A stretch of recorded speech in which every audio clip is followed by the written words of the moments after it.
सभी को नमस्कार। हिंदी समाधान में आपका हार्दिक स्वागत एवं अभिनंदन। शुरू करते हैं आचार्य रामचंद्र शुक्ल पुस्तक आदिकाल। आदिकाल के 4 प्रकरण चल रहे हैं।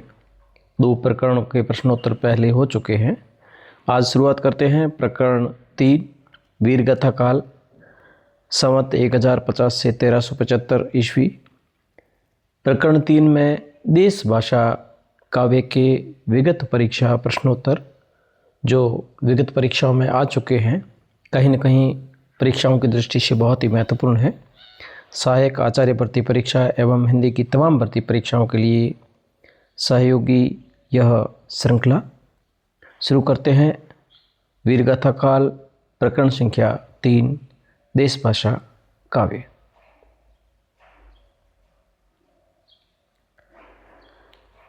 राज्यसभाओं में सुनाए जाने वाले नीति, श्रृंगार आदि विषय प्राय दोहों में कहे जाते थे और वीर रस के पद्य छपय में उक्त कथन किसका है? आचार्य रामचंद्र शुक्ल। प्रश्न ऐसे भी बन सकता है कि राज्यसभाओं में सुनाए जाने वाले नीति, श्रृंगार आदि विषय प्राय किस में कहे जाते थे?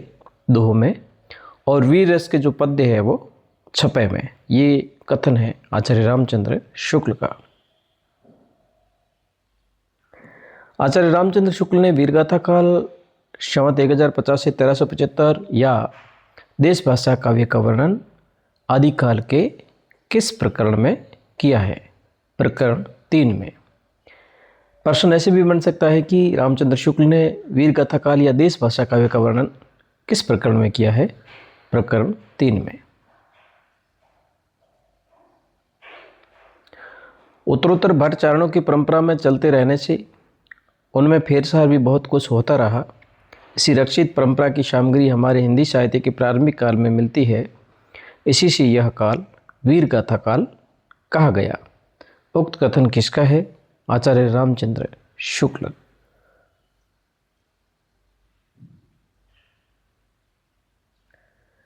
गुप्त साम्राज्य के ध्वस्त होने पर हर्षवर्धन, जिसकी मृत्यु संवत 704 के उपरांत हुई थी, भारत का पश्चिम भाग ही भारतीय सभ्यता और बल वैभव का केंद्र हो रहा था। उधर की भाषा ही श्रेष्ठ भाषा मानी जाती थी। उक्त कथन किसका है? आचार्य रामचंद्र शुक्ल। इसमें प्रश्न ऐसे भी आ सकता है कि भारतीय सभ्यता और बल वैभव का केंद्र कौन सा क्षेत्र रहा और उधर की भाषा श्रेष्ठ भाषा समझी जाती थी, तो पश्चिमी भाग है वो भारतीय सभ्यता का और बल वैभव का केंद्र रहा और वहाँ की भाषा है वो श्रेष्ठ मानी जाती थी आचार्य रामचंद्र शुक्ल के अनुसार।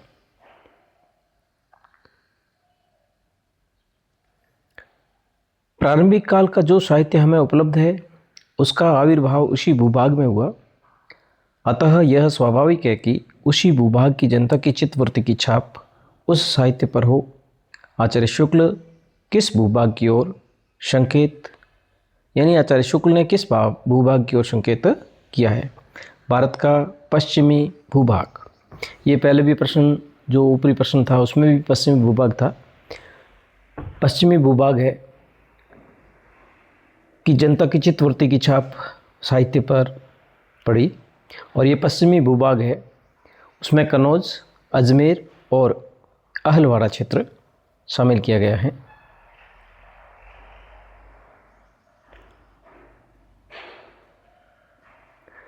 जिस समय से हमारे साहित्य का अभ्युदय होता है वह लड़ाई भिड़ाई का समय था, वीरता के गौरव का समय था और सब बातें पीछे पड़ गई थी। उक्त कथन किसका है? आचार्य रामचंद्र शुक्ल।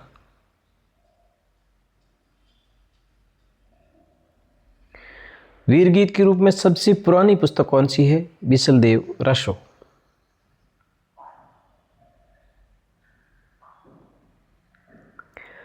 आला, जिसको परमाल रासो भी कहते हैं, आला रचना कई सौ वर्षों से लोगों में बराबर गाई जाती रही हो, उसकी भाषा अपने मूल रूप में नहीं रह सकती, जिसके गाने वाले प्राय समस्त उत्तरी भारत में पाए जाते हैं। आला रचना कई सौ वर्षों से लोगों के आला रचना कई सौ वर्षों से लोगों में बराबर गाई जाती रही हो, उसकी भाषा अपने मूल रूप में नहीं रह सकती, जिसकी गाने वाले प्राय समस्त उत्तरी भारत में पाए जाते हैं। उक्त कथन है आचार्य रामचंद्र शुक्ल। प्रश्न ऐसे भी आ सकता है कि शुक्ल के अनुसार ऐसी कौन सी रचना है जो कई सौ वर्षों से लोगों में बराबर गाई जाती रही है, तो आलाह या प्रमाल राशो।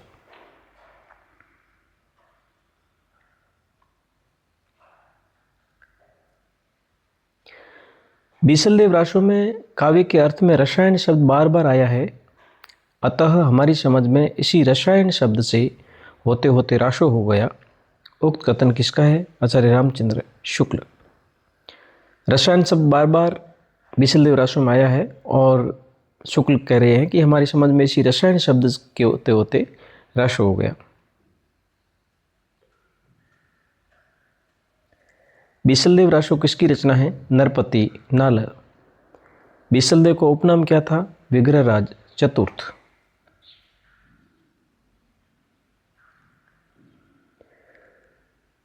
बारह से बहुतरा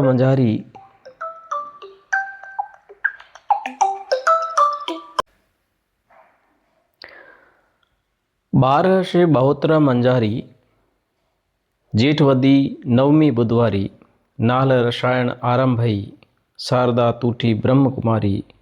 उक्त पद्यांश में 1272 का स्पष्ट अर्थ आचार्य रामचंद्र शुक्ल के अनुसार क्या है? 1212।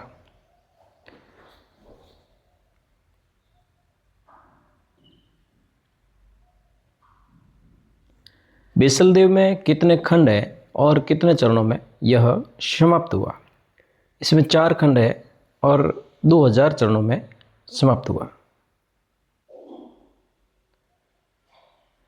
बीसलदेव राशो में राजमती का विरह वर्णन तथा बीसलदेव का उड़ीसा से लौटना किस खंड में वर्णित है? खंड 3 में।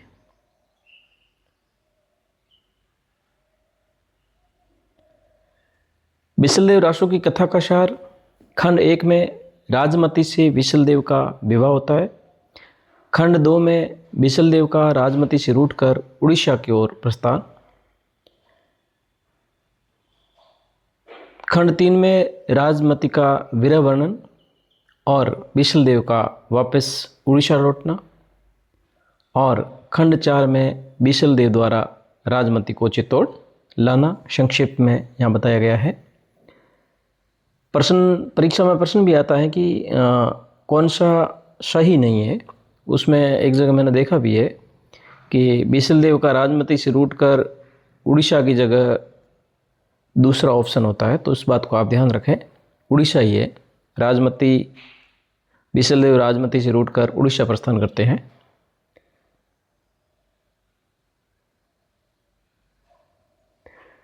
बीसलदेव राशो घटनात्मक काव्य नहीं है, वर्णनात्मक है। उक्त कथन किसका है? आचार्य रामचंद्र शुक्ल। किस राजा के सरदारों में ताजुद्दीन मियाँ भी मौजूद है? बीसलदेव।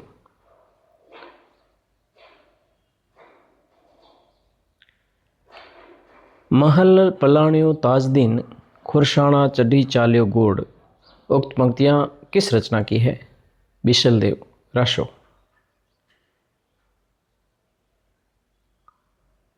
बीसलदेव राशो को किसने आमिर के समय की रचना कहा है?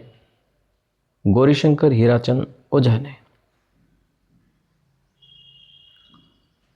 आचार्य रामचंद्र शुक्ल ने किस रचना के संदर्भ में कहा है? इस ग्रंथ में श्रृंगार को ही प्रधानता है, वीर रस का किंचित आभास मात्र है। बीसलदेव राशो के बारे में आचार्य रामचंद्र शुक्ल ने ये शब्द कहे हैं। धन्यवाद सभी को। देशभाषा काव्य प्रकरण 3 वीर कथा काल का ही अंश है। अग्रिम वीडियो का नोटिफिकेशन सबसे पहले पाने के लिए आप चैनल पर नए हैं तो सब्सक्राइब कर दें, लाइक करें। धन्यवाद। मिलते हैं अगले एपिसोड में।